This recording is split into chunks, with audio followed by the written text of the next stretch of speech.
Hindi ko alam kung saan ko uumpisahan ang kwentong ito, pero gusto kong malaman ninyo na hindi ito imbento lamang. Nangyari ito sa baryo namin noong panahon ng pista. Ako si Mateo. Lumaki ako sa isang maliit na nayon na halos isang araw lang ang biyahe mula sa bayan. Kilala ang lugar namin sa masayang pista tuwing buwan ng Mayo. May prosesyon, may sayawan at may handaan sa bawat bahay.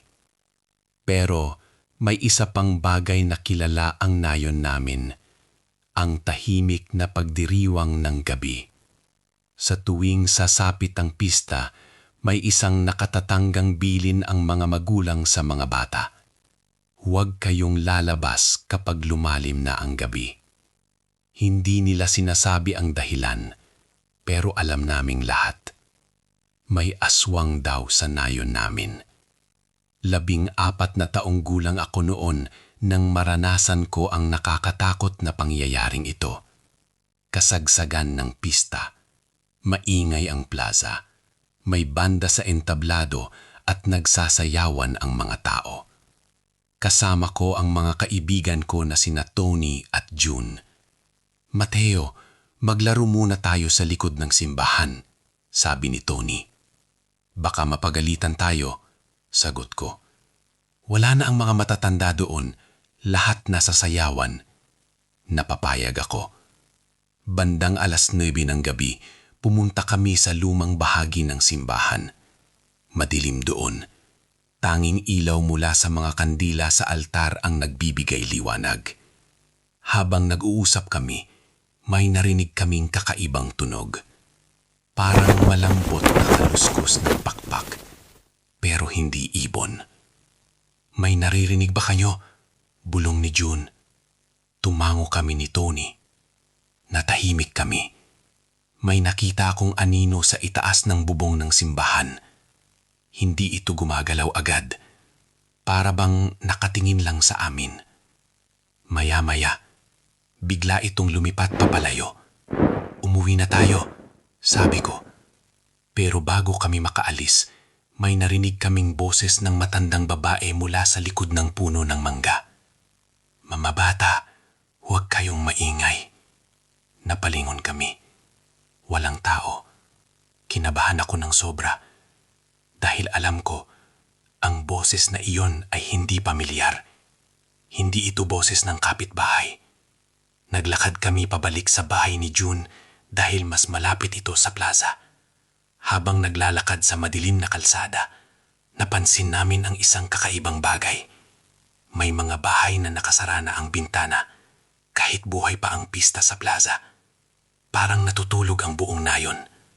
Sa may gilid ng daan, may nakita kaming matandang babae na nakaupo sa tabi ng balon. Nakasuot siya ng itim na saya at puting blouse. Mga bata, sabi niya, may handaan ba sa plaza? Opo, sagot ni Tony. Napangiti ang matanda. Pero napansin ko ang kanyang mga mata.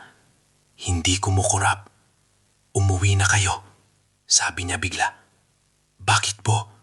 Tanong ko. May mga lumilipad na masama sa gabing ito. Hindi na kami nagsalita agad. Tumayo siya at naglakad papunta sa madilim na bahagi ng daan. Pero napansin ko ang isang bagay na nagpakaba sa akin.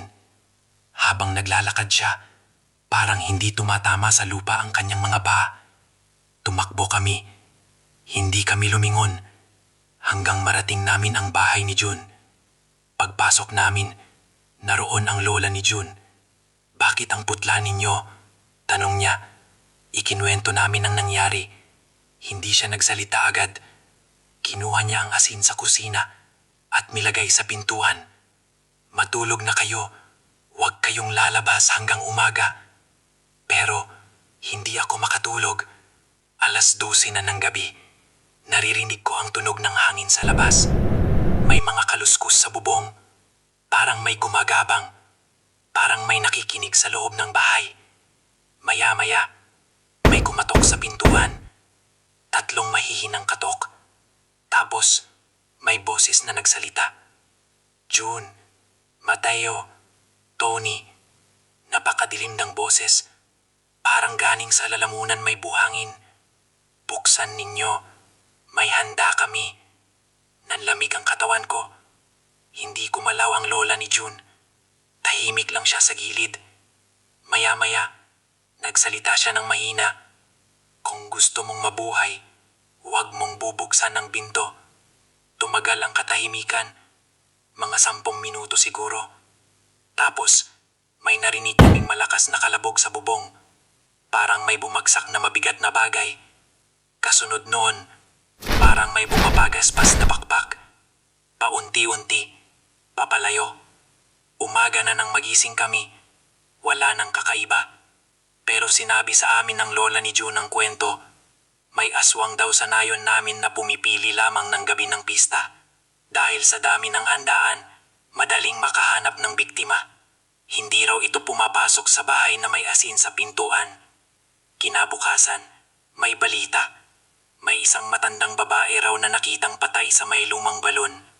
Walang sugat, parang natutulog lamang. Pero sabi ng mga matatanda, hindi iyon tao. Hanggang ngayon, tuwing pista sa nayon namin, may isang lumang bilin pa rin. Isara ang bintana kapag sumabit ang 9:00 ng gabi. Maglagay ng asin sa pintuan at huwag kailanman sumagot sa boses na kumakatok sa dilim. Dahil minsan, ang mga handaan sa pista ay hindi lamang para sa mga buhay. May handaan din ang mga nilalang na hindi nakikita. At kapag narinig mo ang boses na tumatawag sa pangalan mo sa gitna ng gabi, huwag kang lalabas. Kasi baka ikaw na ang susunod na ihahain sa pista ng mga nayon.